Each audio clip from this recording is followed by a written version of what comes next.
The vast, silent tapestry of the cosmos unfolded, an intricate dance of celestial bodies governed by unseen forces, yet to the inhabitants of a small, blue-green planet, it remained largely a mystery.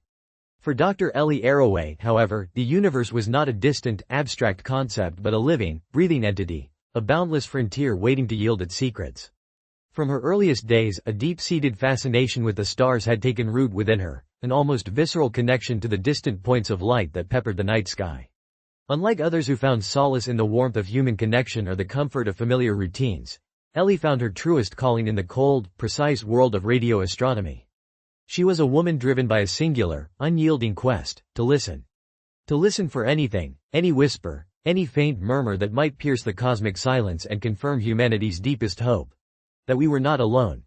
Her days were spent in the quiet, often solitary confines of the immense radio telescope, its vast dish a silent sentinel pointed towards the heavens. She thrived amidst the hum of machinery, the flicker of screens displaying endless streams of data, and the rhythmic crackle of static that filled her headphones. This wasn't just a job, it was a devotion, a pilgrimage to the edge of human understanding. She had a particular fondness for the elusive and enigmatic nature of transcendental numbers, like pi. These numbers, with their infinite, non-repeating decimals, represented a kind of cosmic defiance, a refusal to be neatly contained within the confines of human arithmetic. They were a testament to the universe's boundless complexity, a complexity that mirrored the very questions she sought to answer. To Ellie, a transcendental number was a hint, a subtle suggestion of intelligences far beyond our own, existing in realms of mathematics and logic that we could only begin to glimpse. It was in this spirit of relentless inquiry that she approached her work, poring over every anomaly, every fleeting signal, with a meticulousness that bordered on obsession. She felt an almost spiritual kinship with those who had dared to peer beyond the familiar, to question the accepted norms, much like the poet William Blake, whose verses about the fragility of existence resonated deeply with her own profound sense of cosmic humility. She understood that in the grand scheme of the universe, humanity was but a tiny, fleeting flicker, and yet, within that flicker lay an insatiable desire to comprehend, to connect, to reach out across the unimaginable distances that separated us from the unknown. The world of radio astronomy was a demanding mistress, unforgiving in its silence and its occasional, tantalizing whispers. Ellie, however, was undeterred by the long hours and the infrequent breakthroughs. Her laboratory, a sterile sanctuary of technology, became her second home. Within its walls, she wrestled with the intricate dance of frequencies and amplitudes, meticulously sifting through the noise, searching for a pattern, a rhythm, anything that deviated from the expected cosmic hum. She knew the universe was teeming with natural radio emissions, the birth pangs of stars, the death throes of supernovae, the majestic pirouettes of galaxies. But what she sought was artificiality, the unmistakable signature of a conscious intelligence. It was a needle in an astronomical haystack, a task that required both scientific rigor and an almost childlike faith. Her collaboration with Kent Clark, a seasoned colleague, provided a grounding contrast to her own often impassioned pursuits. Kent, with his pragmatic approach and meticulous attention to detail, was the perfect foil to Ellie's intuitive leaps of faith. Together, they formed a formidable team, navigating the complex landscape of radio signals, each bringing their unique strengths to the table. Their work was a testament to the power of collaboration, a fusion of individual brilliance that propelled their research forward. Despite the technical demands of their work, there was an underlying sense of wonder that permeated their conversations, a shared understanding of the profound implications of what they were attempting to achieve. They spoke of the vastness of space, the bewildering array of cosmic phenomena, and the tantalizing possibility of encountering another civilization.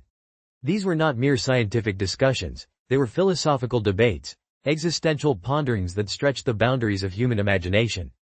They grappled with the sheer enormity of the task, the infinitesimally small probability of success, and yet, they persisted, driven by an unshakable belief in the significance of their quest. The radio telescope, the giant ear to the sky, became more than just an instrument. It was a symbol of humanity's yearning for connection, a tangible representation of our collective desire to break free from the confines of our solitary existence. The world, accustomed to the slow, incremental march of scientific discovery, was abruptly jolted awake. It began subtly, a faint, almost imperceptible tremor in the endless stream of data. Ellie, her senses honed by years of relentless observation, was the first to detect it, a faint, rhythmic pulse that deviated from the chaotic background noise. Her heart, usually a steady drumbeat, quickened its pace. It was a prime number sequence, simple yet profound, a universal language understood across the cosmos. The numbers repeated, distinct and deliberate, an undeniable signal of intelligent design. The realization hit her with the force of a physical blow. It was here. The message, the one they had spent their lives listening for, the one that had haunted their dreams and fueled their waking hours. The initial elation was quickly followed by a dizzying rush of adrenaline, a profound sense of awe mixed with a burgeoning fear of the unknown. The implications were staggering, almost unfathomable. Humanity was no longer alone. The implications rippled outwards, affecting not just the scientific community but the entire globe. News of the message spread like wildfire, igniting a whirlwind of speculation, hope, and anxiety. The media descended, a hungry maw eager to consume every detail, every nuance, every whispered theory. Politicians, theologians, philosophers, and the general public all weighed in, each grappling with the monumental significance of the discovery. The world became a single, unified entity, collectively holding its breath, waiting for the next revelation. The message, seemingly simple, held within its elegant mathematical structure the promise of unimaginable knowledge, a window into a civilization far more advanced than our own. It was a turning point in human history, a moment that would forever redefine our place in the universe. The initial elation, a collective gasp of wonder and astonishment, quickly gave way to a frenzy of activity. The message, a series of precisely ordered prime numbers, was the first piece of the puzzle, a cosmic invitation to a greater understanding. But it was only the beginning. The true challenge lay in deciphering the subsequent layers of the transmission, the intricate tapestry of information embedded within the seemingly random static that followed the initial sequence. It was a race against time, a global effort to unlock the secrets held within the alien broadcast. Scientists from every corner of the Earth, transcending political and cultural divides, converged to contribute their expertise. The air crackled with intellectual energy, the relentless pursuit of knowledge fueled by an unprecedented sense of urgency. Ellie, at the epicenter of this whirlwind, found herself navigating a new and often overwhelming reality. The once quiet solitude of her observatory was replaced by a constant clamor of voices, the relentless glare of television cameras, and the relentless pressure of a world hungry for answers. Amidst the chaos, she remained steadfast, her focus unwavering. Her mind, a finely tuned instrument of scientific inquiry, sought patterns within the apparent chaos, connections between seemingly disparate data points. The message, as it slowly began to yield its deeper meaning, revealed itself to be more than just a string of numbers. It was a blueprint, an intricate schematic for a complex machine, a device of unknown purpose but immense significance. The implications were both exhilarating and terrifying. What kind of machine could this advanced civilization possibly envision? What was its function? And what would humanity do with such a profound gift, or perhaps, such a profound responsibility? The very act of decoding became a profound philosophical exercise, forcing humanity to confront its own limitations, its own prejudices, and its own capacity for both wonder and fear. The existence of an alien message, and especially the unfolding revelation of its detailed blueprint for a machine, sent shockwaves through every stratum of human society. The immediate aftermath was a tumultuous period of both unprecedented unity and deep-seated division. For many, it was a moment of profound spiritual awakening, a confirmation of the boundless potential of the cosmos and the inherent interconnectedness of all life. Religious leaders grappled with the theological implications, some embracing the discovery as evidence of a greater divine plan, others struggling to reconcile it with established dogma. For others, particularly those with a more cynical or fearful disposition, the message became a harbinger of potential doom, a perceived threat to humanity's sovereignty and unique place in the universe. The media, ever ravenous, amplified these divergent voices, creating a cacophony of speculation, hope, and fear that permeated every household. The United States, as the primary recipient of the message and the leader of the scientific efforts to decipher it, found itself at the forefront of this global upheaval. Political leaders wrestled with the immense ethical and practical challenges posed by the message. The question of whether to build the machine, and if so, who would control it, became a central point of contention. The project quickly escalated into a global undertaking, a monumental collaboration involving the brightest minds and the most advanced technologies from nations across the world. The sheer scale of the endeavor was staggering, demanding an unprecedented level of cooperation and trust. Yet, beneath this veneer of unity, currents of suspicion and national self-interest simmered.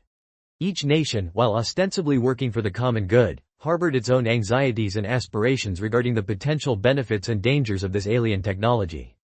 Ellie, despite her scientific triumph, found herself navigating this complex and often treacherous political landscape, her scientific integrity constantly challenged by the competing agendas and the immense pressure of public scrutiny. She understood that this was no longer just about science, it was about the future of humanity itself. A future inextricably linked to the decisions made in these tumultuous, pivotal times. The unfolding revelation of the alien blueprint ignited a firestorm of debate, pitting the optimistic visionaries against the cautious skeptics. At the heart of this intellectual maelstrom was Ellie, who, with her unwavering belief in the benevolent nature of scientific inquiry, championed the immediate construction of the machine. She saw it as humanity's greatest opportunity, a chance to transcend its limitations and step onto a larger cosmic stage. For her, the machine was a bridge, a pathway to unimaginable knowledge and understanding, a chance to connect with a civilization that had likely grappled with many of the same existential questions that plagued humanity. She envisioned a future where humanity, through this contact, would evolve, shedding its petty squabbles and embracing a shared destiny amongst the stars. However, standing in stark contrast to Ellie's hopeful vision was the formidable figure of Dr. David Drumlin, the president's science advisor. Drumlin, a man of profound intellect and a deeply ingrained sense of pragmatism, viewed the alien message with a mixture of awe and profound trepidation. His skepticism was rooted not in a lack of imagination, but in a cautious assessment of the potential risks. He argued that humanity, still deeply flawed and prone to conflict, was ill-equipped to handle such a monumental gift, or perhaps, such a monumental threat. He voiced concerns about the unknown intentions of the senders, the potential for unforeseen consequences, and the possibility that humanity, in its haste to embrace the unknown, might inadvertently unleash forces beyond its comprehension. Drumlin represented the voice of caution, the sober assessment of risk, and the fear that humanity, in its eagerness to reach for the stars, might stumble and fall. Their disagreements were not merely academic, they were fundamental clashes of worldview, ideological battles fought in the public arena, each side passionately advocating for their vision of humanity's future. The world watched, captivated, as these two intellectual titans debated the very essence of humanity's destiny. Despite the fervent debates and the underlying anxieties, the decision to proceed with the construction of the machine was ultimately made. It was a testament to the irresistible allure of the unknown, the profound human yearning for connection and understanding that ultimately outweighed the risks. The world galvanized, pooling its vast resources and collective ingenuity into this unprecedented endeavor. The construction site became a beacon of global cooperation, a sprawling testament to humanity's ambition. Engineers, scientists, and skilled laborers from every corner of the globe converged, working tirelessly to bring the alien blueprint to life. The sheer scale of the undertaking was breathtaking, a symphony of cranes, steel, and human endeavor against the backdrop of the New Mexico desert. Ellie, her initial elation tempered by the immense responsibility, became an integral part of the project, her expertise invaluable in translating the intricate alien designs into tangible reality. She worked alongside a diverse team of specialists, each contributing their unique skills to the monumental task. The machine, as it slowly began to take shape, was a marvel of engineering, a fusion of alien technology and human ingenuity. It was a complex and awe-inspiring structure, a testament to the profound knowledge embedded within the alien message. Every rivet, every circuit, every meticulously crafted component was a testament to the collaborative spirit that had brought this dream to fruition. Yet, as the machine neared completion, a sense of anticipation, laced with a subtle undercurrent of apprehension, settled over the site. The world held its breath, waiting for the moment when the colossal structure would finally be ready to fulfill its mysterious purpose, to carry its chosen passenger into the unfathomable depths of the cosmos. The construction of the machine was more than just a feat of engineering. It was a profound act of faith, a leap into the unknown, a wager on the benevolence of the universe. The culmination of the construction phase brought forth a new, equally momentous challenge. The selection of the human crew who would embark on this unprecedented journey. The stakes were immeasurably high, the responsibilities immense, and the potential consequences unfathomable. The process was fraught with political maneuvering, nationalistic pride, and the inevitable clash of egos. Every nation clamored for representation, eager to claim a stake in this historic voyage. The selection committee, composed of an international panel of experts, faced an unenviable task, burdened by the weight of global expectations and the immense pressure to choose wisely. Ellie, despite her unparalleled expertise and her intimate understanding of the machine, found herself marginalized in the final stages of the selection process. Her earlier vocal disagreements with David Drumlin, particularly her passionate advocacy for the machine's immediate construction, had left a lingering perception of her as too emotionally invested, perhaps even too idealistic for such a critical mission. Drumlin, leveraging his political influence and his reputation for pragmatic decision-making, successfully argued against her inclusion, citing the need for a more detached and objective approach. It was a bitter pill for Ellie to swallow, a profound disappointment that cut to the very core of her lifelong dream. To have come so far, to have dedicated her life to this singular pursuit, only to be denied the opportunity to witness its ultimate fulfillment, was a cruel twist of fate. Yet, amidst the disappointment, there was a flicker of resilience. She understood that the mission transcended individual ambition, that the greater good of humanity lay in the success of the endeavor, regardless of who stood at its helm. The selection process, a microcosm of human foibles and triumphs, ultimately reflected the complex interplay of science, politics, and personal ambition that defined this extraordinary chapter in human history. The world held its breath, a collective gasp of anticipation and trepidation, as the moment of truth finally arrived. The chosen crew, a diverse group of international experts, stepped into the awe-inspiring machine, their faces a mixture of solemnity and barely contained excitement. The atmosphere crackled with a palpable tension, a blend of hope and fear that permeated every corner of the global audience. The countdown commenced, a series of booming pronouncements that echoed across continents, building to a crescendo. Then, in a searing flash of light and an ear-splitting roar, everything disintegrated. A catastrophic explosion ripped through the launch site, transforming the meticulously crafted machine into a maelstrom of fire and debris. The carefully selected crew, along with the hopes and dreams of billions, were instantly vaporized, swallowed by the inferno. The initial shock quickly gave way to a wave of profound grief and collective despair that swept across the globe. The dream of contact, so tantalizingly close, had been cruelly snatched away, leaving behind a void filled with questions, recriminations, and an overwhelming sense of loss. The aftermath was a torrent of blame and recrimination. Fingers were pointed, investigations launched, and theories, ranging from sabotage to inherent design flaws, were passionately debated. The public, reeling from the tragedy, demanded answers, a scapegoat for their shattered hopes.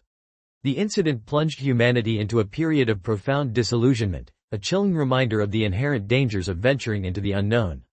Ellie, witnessing the destruction of her life's work and the heartbreaking loss of the crew, was consumed by a profound sense of anguish. Her grief was not merely for the lost lives, but for the shattered dream, the tantalizing glimpse of a future that had been so cruelly extinguished. The ill-fated voyage became a somber testament to the fragility of human endeavor and the unpredictable nature of the cosmos. The global despair that followed the catastrophic destruction of the first machine was profound and pervasive. The once unbridled optimism surrounding humanity's cosmic destiny was replaced by a pall of cynicism and fear.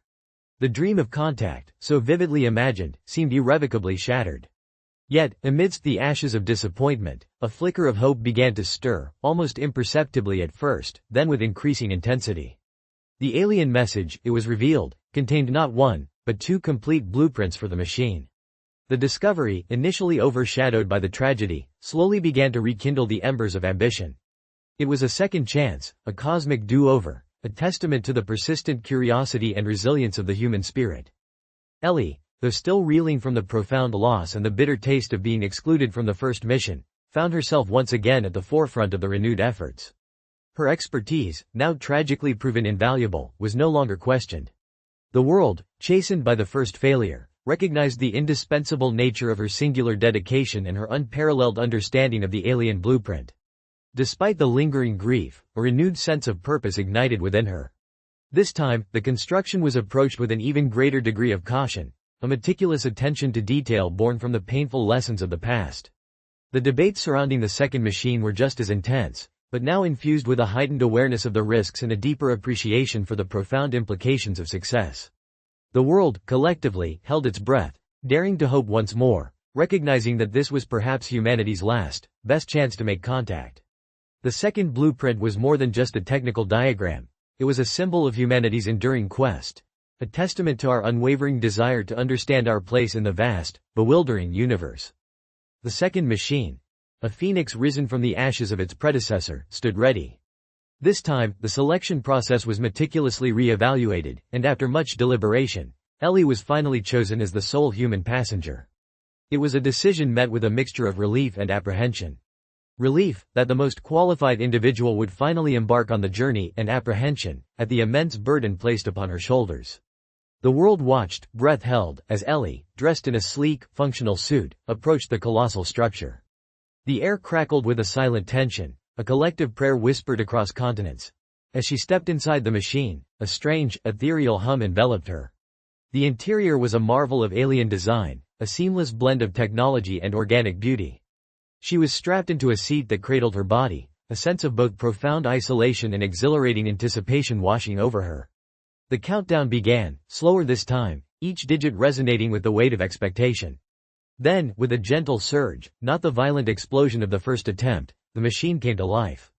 There was no jarring launch, no brutal G-forces, but rather a sensation of being effortlessly lifted, of dissolving into the very fabric of space and time. It was a journey beyond human comprehension, a transition from the familiar confines of Earth to the boundless expanse of the cosmos. The stars outside the viewport became streaks of light, then swirling galaxies, then an incomprehensible tapestry of hyperspace, a vibrant, psychedelic canvas that defied all known physics. Ellie, a solitary voyager in the immensity of the universe, was propelled forward, her heart a drumbeat of wonder and profound awe. The journey had begun, a singular human experience that would forever alter the course of history. The transition was not a smooth, linear progression, but a series of astonishing, disorienting shifts through what felt like an intricate cosmic subway system. Ellie found herself hurtling through a myriad of star systems, each a fleeting tableau of alien beauty and unimaginable scale. The experience defied all her preconceived notions of space travel. It was not the cold, sterile journey she had imagined, but a vibrant, kaleidoscopic odyssey, a journey through the very fabric of existence. She passed through shimmering nebulae, vibrant with the birth of stars, and witnessed the silent, majestic dance of ancient galaxies. Each new vista was more breathtaking than the last, an overwhelming sensory experience that stretched the very limits of her perception. Then, with a gentle deceleration, the machine came to a serene halt. Before her lay a panoramic vista that transcended anything she had ever seen. A vast, impossibly beautiful structure, composed of what appeared to be interlinked Dyson spheres, unfolded before her eyes.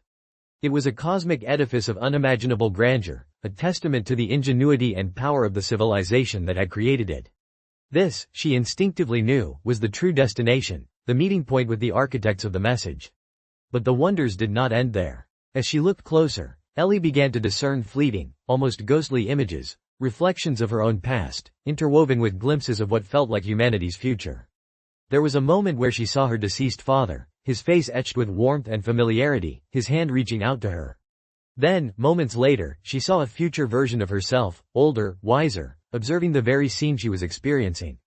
It was a profound, deeply personal journey, a tapestry woven from memory and prophecy, a direct link to the universal consciousness that seemed to permeate this extraordinary place. The experience was overwhelming, a fusion of intellect and emotion, a realization that the universe was far more interconnected, far more mysterious, and far more benevolent than she had ever dared to imagine. The journey culminated in a place that defied all earthly descriptions, a realm not of physical space but of pure, unadulterated consciousness. Ellie found herself in what felt like a vast, interconnected network, a luminous nexus where beings from countless civilizations converged. It was not a physical meeting in the traditional sense, but a communion of minds, a direct exchange of thoughts, emotions, and experiences. The aliens were not singular entities with distinct forms, but shimmering, amorphous presences, their essence communicated through a profound telepathic resonance. They did not speak in words, but in concepts, in complex emotions, in a language that transcended the limitations of human vocabulary. Ellie felt their thoughts flow into her own, an overwhelming torrent of information, history, and profound philosophical insights. She learned of their long journey, their understanding of the universe, their attempts to connect with emerging civilizations like humanity. They shared their wisdom, their triumphs, and their own struggles, revealing a cosmic narrative far more intricate and expansive than anything she could have conceived. Among these myriad consciousnesses, she encountered a being that felt particularly significant, a wise and gentle presence that communicated directly with her. This being, whom she perceived as a guide, conveyed the purpose of the machine. It was not a weapon, nor a tool of conquest, but a universal transportation system, a grand cosmic railway designed to facilitate interspecies contact and the exchange of knowledge. It was a testament to their desire for connection, their belief in the inherent value of diversity and the boundless potential of collective wisdom. Ellie felt a profound sense of belonging, a realization that humanity was not an isolated island in a vast, empty ocean, but a nascent member of a grand, cosmic family. The nexus of consciousness was a spiritual awakening, a transformation of her very perception of reality. The return journey, though less disorienting than the initial transition, was still a surreal blur of hyperspace and cosmic wonders. Ellie felt a profound sense of melancholy as she left the wondrous nexus of consciousness, a part of her yearning to remain in that realm of pure understanding. Yet, the call of Earth, the familiar pull of her home planet, drew her back. As the machine settled gently back onto the launch pad, the sense of unreality persisted. The world, holding its breath, erupted in a cacophony of celebration and inquiry. But the reality of her return was quickly tempered by a harsh, disbelieving scrutiny.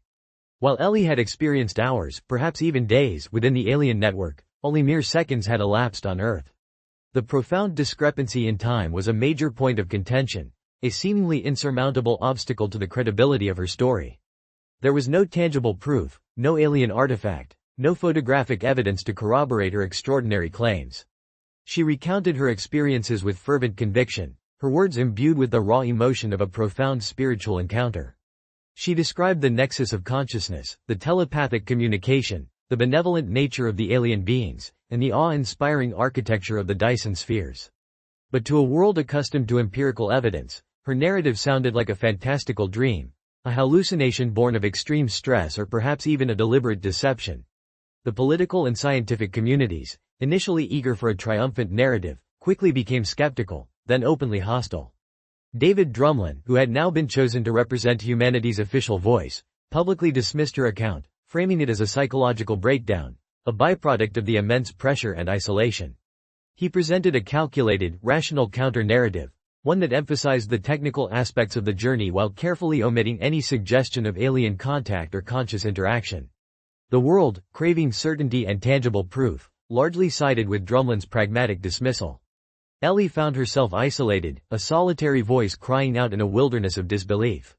The experience, though transformative, left her with deep emotional scars, a profound sense of loneliness in the face of such overwhelming skepticism.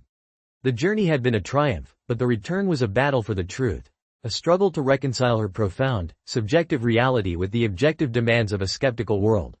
The aftermath of Ellie's return was a relentless crucible of public and private skepticism. She was subjected to a relentless barrage of interrogations, psychological evaluations, and critical analyses, all designed to dissect her story, to find the cracks in her extraordinary narrative. The media, initially enthralled, became increasingly cynical, portraying her as either a deluded visionary or a calculated hoaxer. Her scientific colleagues, many of whom had once championed her, now distanced themselves, fearing that her controversial claims would tarnish their own reputations. The pressure was immense, a suffocating weight that threatened to crush her spirit. Yet, despite the overwhelming disbelief, Ellie remained steadfast, her conviction unwavering. She knew, with an absolute certainty that transcended logic and proof, the truth of what she had experienced. She spoke passionately about the overwhelming sense of connection, the profound wisdom shared by the alien consciousnesses, and the universal message of peace and understanding. She argued that the aliens, in their advanced wisdom, had deliberately chosen to leave no tangible proof, understanding that humanity, still deeply flawed and prone to conflict, was not yet ready for a direct, irrefutable encounter. Their gift, she argued, was one of faith, an invitation to transcend the limitations of empirical evidence and embrace a deeper, more spiritual truth. Her lone voice, though initially drowned out by the chorus of skepticism, began to find resonance with a growing segment of the population. People, disillusioned by the pervasive cynicism and the perceived limitations of a purely materialistic worldview, were drawn to the profound hope and spiritual implications of her story. Slowly, subtly, a shift began to occur. A powerful, influential, and ultimately benevolent figure, who had been observing the events from a distance, stepped forward. This individual, a respected and visionary leader, had a profound understanding of the human condition and the importance of dreams. They acknowledged the lack of empirical proof but recognized the transformative power of Ellie's narrative, the profound impact it had on the human spirit. They understood that sometimes the greatest truths are not those that can be measured and quantified, but those that resonate deep within the human soul. This powerful endorsement, though not providing concrete evidence, lent immense credibility to Ellie's story, shifting the narrative from one of delusion to one of profound possibility. Years passed, and while the fervor surrounding the alien message and Ellie's journey eventually subsided, its profound impact continued to ripple through human society. The public, though still divided, had begun to slowly integrate the impossible into their understanding of the universe. Ellie, though no longer at the epicenter of global attention, continued her work, a quiet sentinel listening to the cosmic symphony. Her focus shifted from the frantic search for new signals to a deeper, more philosophical contemplation of the universe and humanity's place within it. She lectured, she wrote, and she tirelessly advocated for a new paradigm of scientific inquiry, one that embraced both empirical evidence and the profound, often inexplicable, subjective experiences that shape human understanding. The lingering mystery of the time dilation, the discrepancy between Ellie's experience and the Earth's temporal reality, became a permanent fixture in scientific discourse, a tantalizing paradox that defied conventional explanation. While mainstream science struggled to reconcile it with known laws of physics, a growing number of theorists began to explore alternative models of reality, theories that hinted at the profound interconnectedness of space, time, and consciousness. The machine, though never reactivated, stood as a silent monument, a powerful symbol of humanity's audacious reach for the stars. It was a tangible reminder of the profound encounter, a testament to the fact that something extraordinary had indeed happened. The true legacy of the contact, however, lay not in the physical proof or the technological advancements, but in the subtle yet profound shift in human consciousness. The message, stripped of its immediate dramatic urgency, had begun to permeate the collective unconscious, fostering a nascent sense of cosmic humility and a growing awareness of our interconnectedness with something far larger than ourselves. It was a message of hope, a gentle whisper that humanity was not alone, and that the universe, in its boundless wisdom, held truths far beyond our current comprehension, waiting to be discovered, not just through scientific instruments, but through the open heart and the inquiring mind. Ellie, a silent witness to this evolving understanding, continued to listen, knowing that the most profound messages often resonate long after the initial broadcast, echoing through the silent corridors of time, shaping the very fabric of human destiny.